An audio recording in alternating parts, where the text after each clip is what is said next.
Johnny Dollar. Hi, Johnny. This is Earl Foreman. Earl. You know, Tri-State Life and Casualty. Sure, in dear old Los Angeles, California. No. I should say West Los Angeles. No, sir. Only I thought you'd given up the insurance business to retire out there in the Golden West. No more, That you were Johnny. going to do nothing but laze around in that California sunshine, maybe play a little golf. Hey, wait a minute. I hear you throw in a no somewhere along the line there? You sure did. No to what? California. Huh? I mean that Mike, my darling wife, and I are back home in Florida again. No kidding. No kidding. Right back here in Sarasota. I'll be darned. When'd that happen? A couple of months ago. And by way of keeping out of mischief, I've taken over the Tri-State office again. Oh, I get it.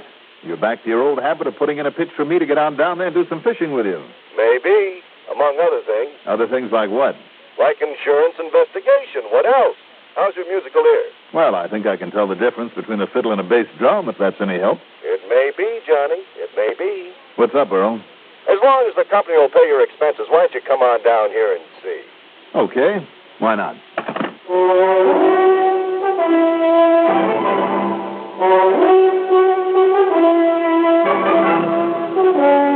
The CBS Radio Network brings you Mandel Kramer in the exciting adventures of the man with the action-packed expense account. America's fabulous freelance insurance investigator, Yours truly, Johnny Dollar.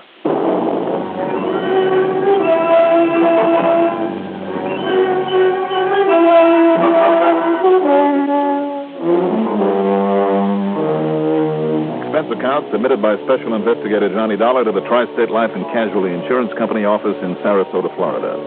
Following is an account of expenses incurred during my investigation of the Fiddle Faddle matter. Expense account item 1, 7940 taxi out to Bradley Field and a plane heading south. The flight was quick and easy, and by early afternoon I was in the office at 1306 Main Street that Earl shares with another old friend of mine, Don Boomhauer, a prominent real estate operator. Don't let Earl kid you for 1 minute, Johnny. What do you mean by that, Don? Only real reason he wants you down here is to go fishing with him. And maybe in the hopes he can get you to settle down here, which wouldn't be such a bad idea, Johnny. Now, stop making with the pitch, Don. You dig up Earl for me so I can get to work on his insurance problem. Well, I tried. And you did very well. Tell me, do you know anything about why he wants me down here? I told you. No, I mean about the job he has for me. Oh, that. Well, Johnny, it's probably the most unimportant case anybody ever handed you. Did you ever hear of Mr. Joseph R. Tetrick? Nope, never heard of him. Real big in oil and steel and copper a while back. Came down here to retire. Built himself a big house at the north end of St. Armand's Key, really on Lido Shores. And? Well, that house of his includes an air-conditioned walk-in vault big enough for the average bank. And why? Why? It's to keep his collection of fiddles in. Collection of fiddles? That's right, violins. Fine, rare violins. Oh, you must be quite a musician. Nope, doesn't know a hemisemidemic quaver from a G-string. What'd you say? I wouldn't know the difference myself, Johnny, so don't ask.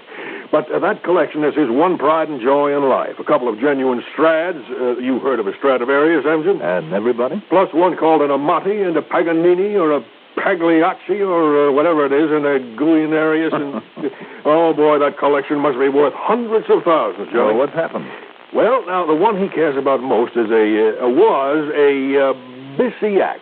Never heard of that one. Well, now, apparently this man Bisiac over in Italy, and not too long ago at that, made a whole raft of real good fiddles, worth $1,000, $2,000 apiece. Mm-hmm. I'll take your word for it. But this one, they call it the Canary on account of its almost yellow color. Unlike the others he made, this one, the one Tetrick had, was just about the finest that he ever... Well, anyhow, Earl insured it for $10,000. Get to the point, Don. Well, like he always does every couple of months, and I mean with all those good fiddles, Tetrick took the Bisiac to a fiddle maker for a kind of a checkup, just to make sure it was still strung up properly and okay and all, Well, you say that he doesn't play himself. No, not a note, sweeter, sir. Seems like an awful waste. Yes, I know. It's a waste of all of them. But anyhow, he took the Bisiac to this man for his regular checkup. Took it to whom, Don? He's an old Italian named Antonio DiPolito. And he's been down here over a year now, has his little shop at the end of Palm Avenue. DiPolito? Yeah, DiPolito. Anyhow, he took the fiddle to him yesterday, and this morning early, the police found the place broken into, old man DiPolito on the floor, still out from a bang on the head, and of course, that Bisiac fiddle was gone. Mm-hmm. Yeah. Have the police any leads on who got into that shop and how? Nary a one, Johnny. But Yeah. Now, about 2 hours ago, Tetrick called Earl up on the phone and told him to hop on out to his home on the Key, that he was certain he had the answer to the whole thing. That's where Earl is now. Huh? Yes, yes. And if you ask me, if Tetrick does know who did it, you've wasted your time coming down here. And I better try calling Earl at the Tetrick place. You mind if I use this phone? Wait a minute. Hold everything, Johnny. Don't bother. He's just parked his car out front. Oh, good. What's the matter with him? Oh, yes, yes. He does look kind of funny, doesn't he? Hi, Earl. How are you? I should say, what's all the gloom about? Oh, hi, Johnny. I'm glad you got down here so fast. Tell me, Earl, did old man Tetrick really know who took his fiddle and how and why, like he said he did on the phone? I guess he must have done. Must have? Yes, Johnny. By the time I got out there to his place, Tetrick was dead. No, murdered.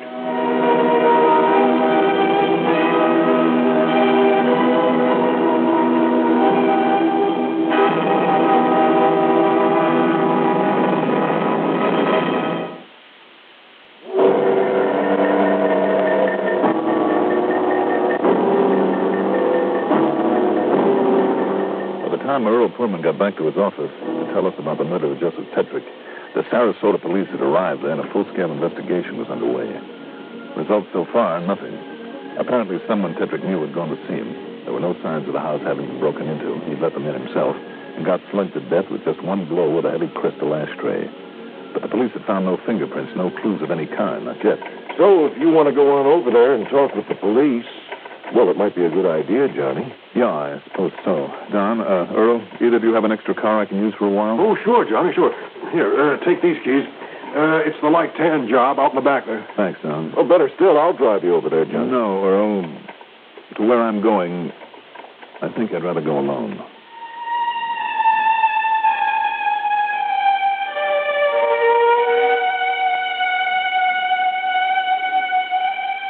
The little shop of Antonio DiPolito, there at the end of Palm Avenue, was just that. Little and dirty and thoroughly cluttered with the tools of his trade.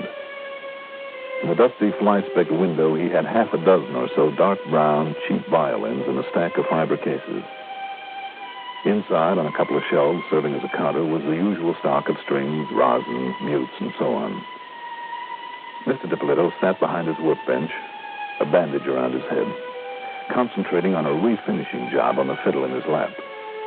Now, let me say again that I'm no expert, but it did strike me that he was doing a rather good job with the varnish that he so carefully, painstakingly applied. He's a kid. He's a crazy kid.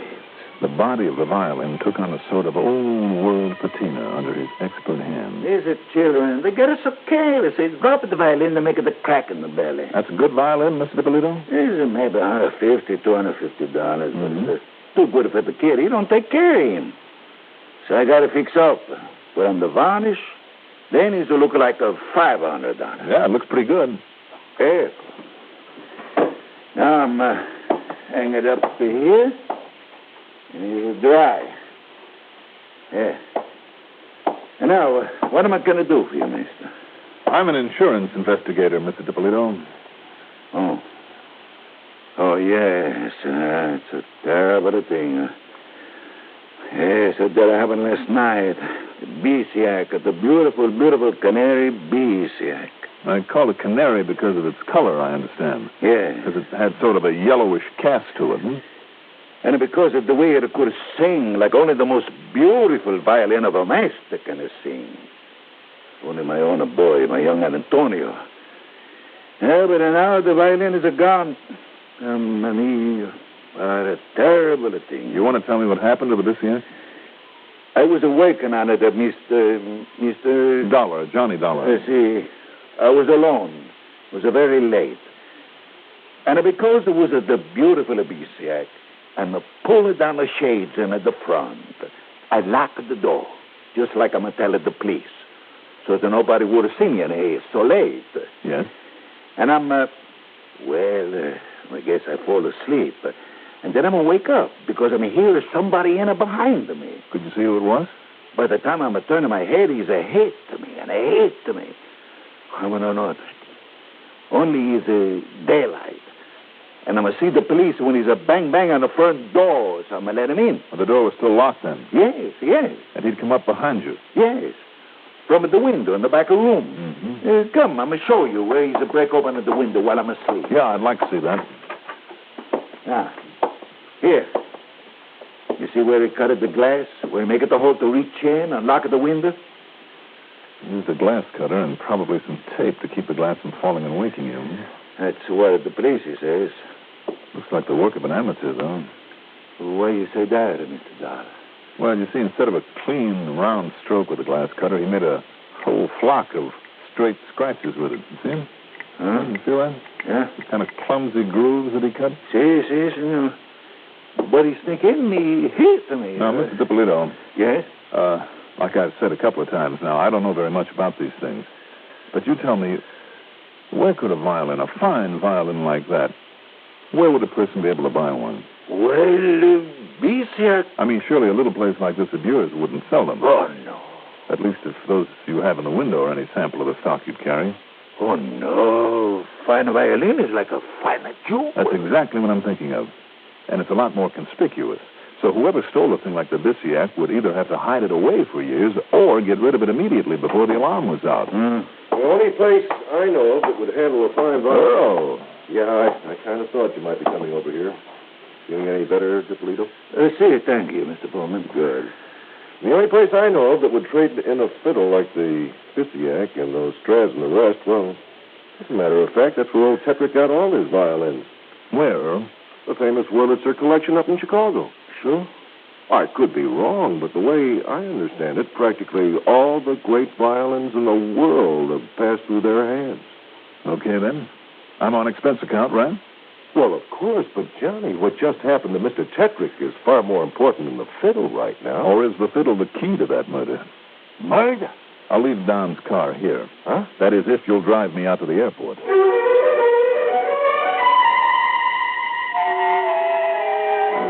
Item 2 is 7905, plane fare to Chicago. I had a late dinner and spent the night at the Blackstone Hotel. That's item 3. Call it $15 even. In the morning, within 5 minutes of the time they opened for business, I was talking with one of the experts at the Wurlitzer collection. Well, of course, Mr. Dollar will immediately notify every one of our branches, too, New York, Los Angeles, and so on, to be on watch for that Bisiak. Good. And, of course, we'll let you know right away if it shows up. Beyond that, however, I don't know what we can do. Well, I'm afraid I don't either. Terrible shame if it's got into the wrong hands. Only a true artist could do justice to that violin, but then, of course, no such artist would dare to use it. Why you say that? Well, because it's now known to be stolen, too easily identified because of its unique, almost yellow color. Oh, I see. Poor Emil will be heartbroken when he learns of this. Emil? Emil Victor, who once owned it, played it in concerts all over the world before he brought it to us, and we sold it to Mr. Tetrick.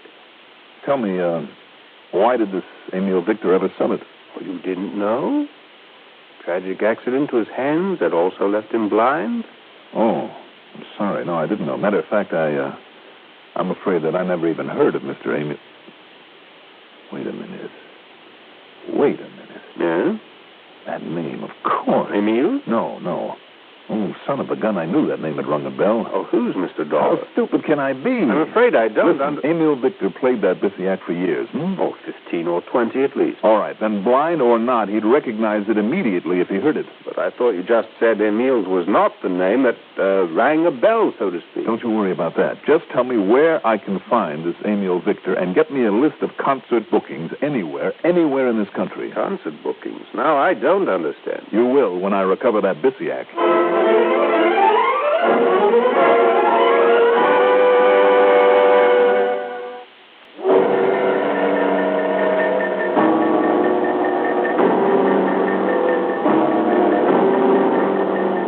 Item 4 is 420 for a couple of phone calls to Earl Pullman.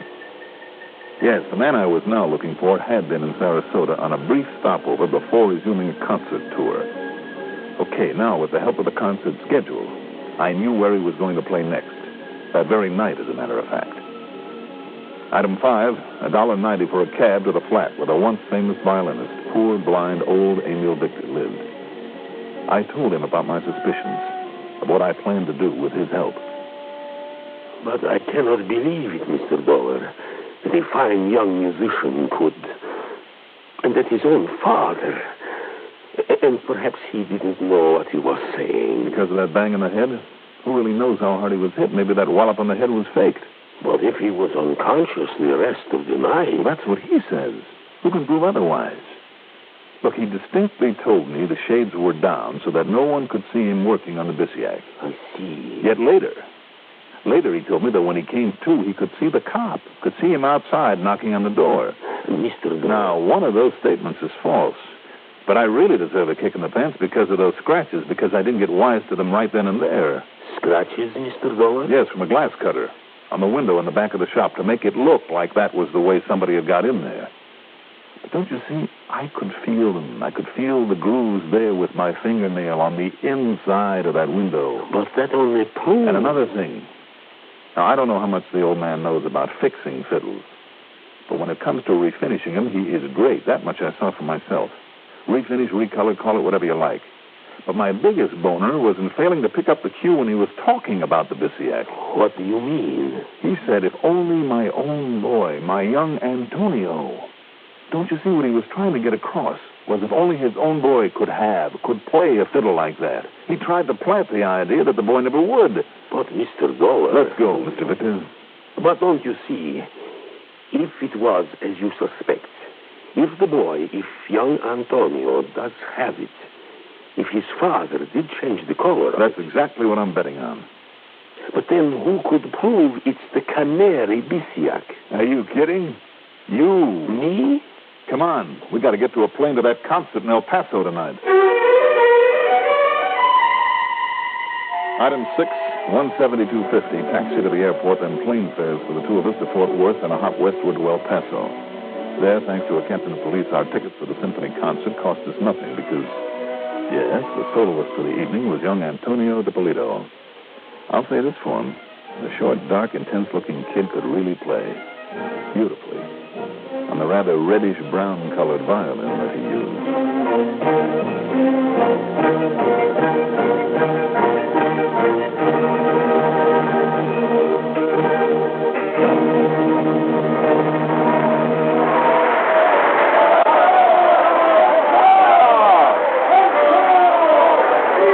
Well, I know. Yes, Mr. Dollar. It is the Bisiac. I am sure. Absolutely sure? How could I be mistaken when that instrument of heaven was my own for so many years? Okay. Would a father not recognize his own child? And I tell you, the Bisiac was far closer to me than a child could ever be. It was a part of me, as much as my own hands and mind and spirit are a part of me. From the first note that young Antonio played, I knew it was the Bisiac. Good. Even though it does not quite sound the same as it did. What do you mean? Because of the varnish he must have used, the old man, to change the color. Mm-hmm. There is a dryness to the tone that was not there before. It is just as robust, as commanding in its tone as ever. Yet there is a dryness, too, that only I would hear. But it is the Bisiac, the Canary Bisiac. Of that there can be no question. Okay, then come on. We'll pick up the police and wait for him in his dressing room.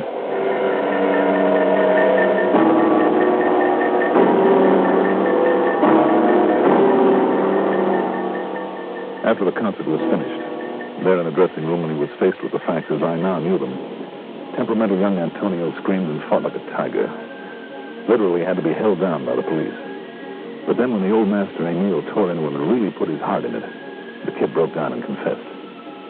Not only to theft of the fiddle with his father's help, but to the murder of Mr. Tetrick. It seems that Tetrick had called him in to tell him that he suspected him. And when Tetrick picked up the phone and called Earl Pullman, Tony struck him down and killed him. Oh, I've told you. I've told you everything. So you can take me away. You can kill me, too. But he deserves to die. Did he, Tony? Keeping such a priceless instrument locked up in a vault. It had to be played and played and played as only a true artist like me can play it. to thrill an audience with the warmth and color and sound that only I, Antonio, can bring from anything I touch. And now, thanks to you, I shall play no more. No? All this talent of mine, this matchless technique wasted. All the years that my father spent working, begging, even stealing so that I could study. And the hours and days and years of practice that I spent developing this wonderful gift that I have wasted. Is it? But it's the world that loses. Never again will an audience be able to feel the outpouring of my soul in the music of my violin.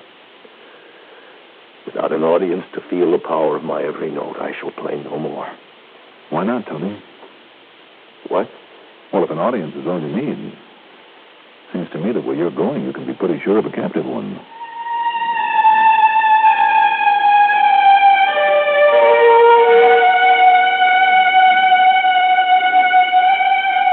So, from here on out, it's up to the courts. And that means for his father, too. You know, I wonder if the Tetrick estate will put the priceless fiddles in that collection in the hands of musicians where they can be used and appreciated. I hope so. Expense account total, including back to Chicago with Emil Victor and the trip home. That is, after a few days of fishing with Earl Pullman back in Sarasota. $681.80. Yours truly, Johnny Dollar.